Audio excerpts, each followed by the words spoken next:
네, 안녕하세요. 건강한 의사 이마성 원장입니다. 오늘 저는 구안화사에 대해서 이제 주제를 가지고 말씀을 드리려고 이제 준비해봤습니다.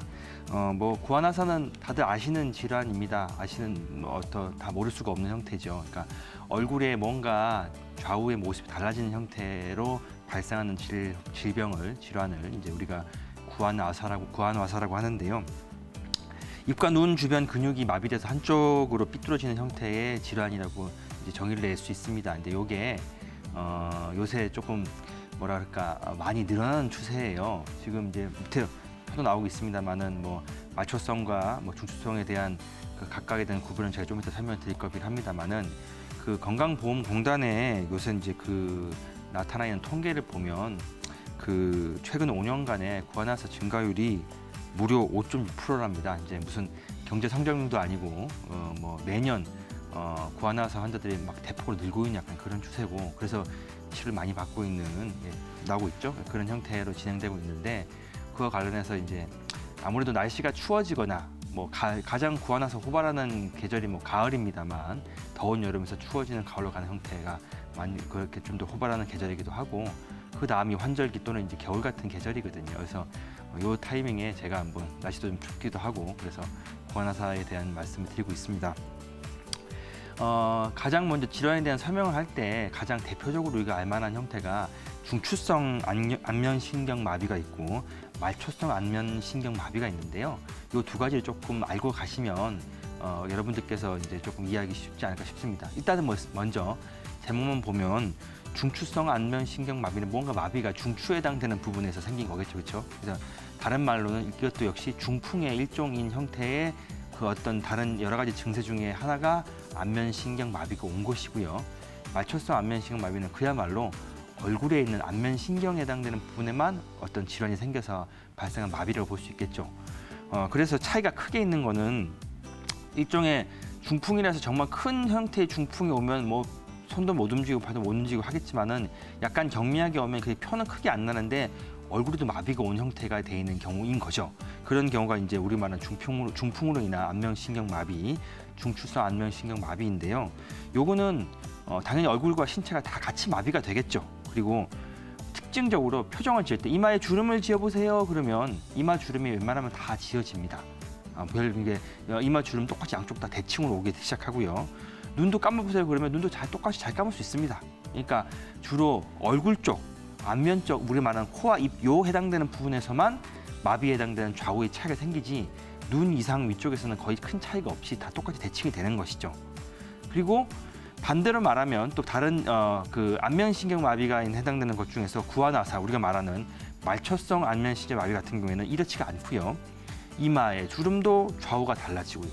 눈을 감아보세요. 그래도 한쪽이 잘 안 감기고요. 당연히 이제 입쪽에서는 똑같이 비대칭인 경우로 생길 수 있겠지만, 이렇게 해서 얼굴에 지어지는 모양 자체가 좌우가 다른 형태가 중추성과 말초성의 차이가 있는 거죠.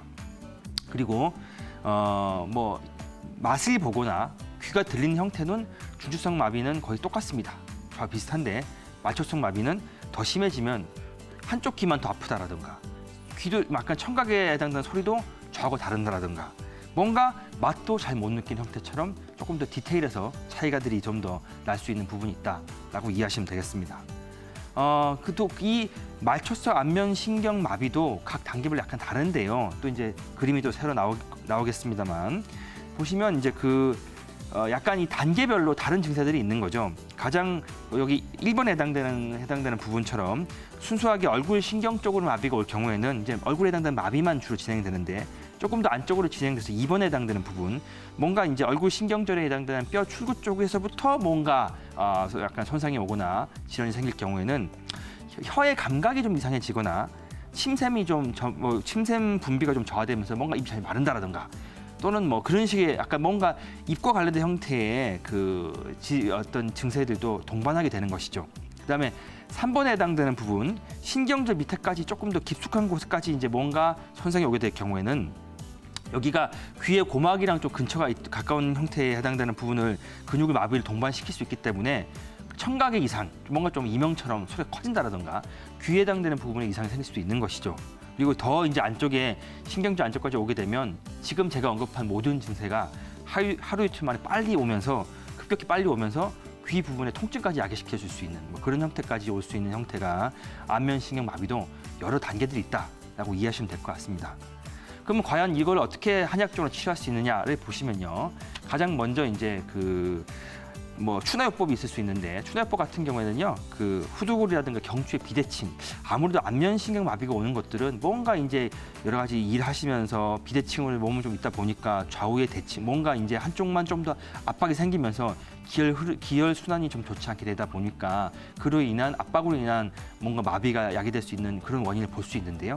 추나요법 같은 경우에는 그런 어떤 비대칭을 교정시켜 줄 수 있기 때문에 후두골과 경추의 비대칭을 교정시켜주고 안면신경이 눌러진 부분의 공간을 확보할 수 있는 가장 기본적인 치료가 추나요법이라고 볼 수 있을 거라고 이해하시면 될 것 같고요. 그리고 약침 치료는 환부에 뭔가 이제 압박이 생겨서 신경 쪽에 뭔가 이제 조금 손상이 왔는데 해당하는 부분을 상약 제제를 이용해서 좀 더 빨리 재생이 될 수 있도록 도와줄 수 있는 형태의 치료가 약침 치료라고 할 수 있겠습니다. 그리고 침 치료는 우리가 흔히 잘 알고 있는 바로 그 침 치료는 64개에 해당되는 안면 근육을 직접 자극해서 최대한 빨리 순환시켜 줄 수 있도록 해주는 효과를 발휘할 수 있겠고요. 뜸 치료 같은 경우에는 신부 온열 자극인데 안면 부위 혈류 순환을 좋게 해줄 수 있는 그런 치료라고 할 수 있겠습니다. 그리고 이제 약실 자입 요법이라고 해서 이제 일종의 매선 요법이라고 하는 치료가 있는데 이런 치료는 마비되어 있으면서 뭔가 위축되어 있는 근육을 해당하는 부분에 이제 약실을 자입을 함으로써 오랫동안 치료 효과를 받을 수 있게 할 수 있기 때문에 빨리 당겨줄 수 있고 자극을 좀 더 오래 길게 갈 수 있게 하는 그런 효과를 발휘할 수 있습니다. 마지막으로 안면마비 환자의 생활요법인데요. 다 아시는 얘기입니다. 잠깐 간단히 말씀드리면 차갑게 하시면 안 됩니다. 그다음에 음주 같은 것들, 금주라든가 금연 하시는 게 필요하고요. 환부에 눈 안대에 좀 착용하시면서 눈이 조금 더 빨리 건조해지지 하실 수 있지 않도록 애쓰시면 좋을 것 같고 그다음에 가급적이면 얼굴을 좀 위로 올려줄 수 있는 형태로 마사지를 해주시는 것이 훨씬 더 도움이 될 수 있을 것 같습니다.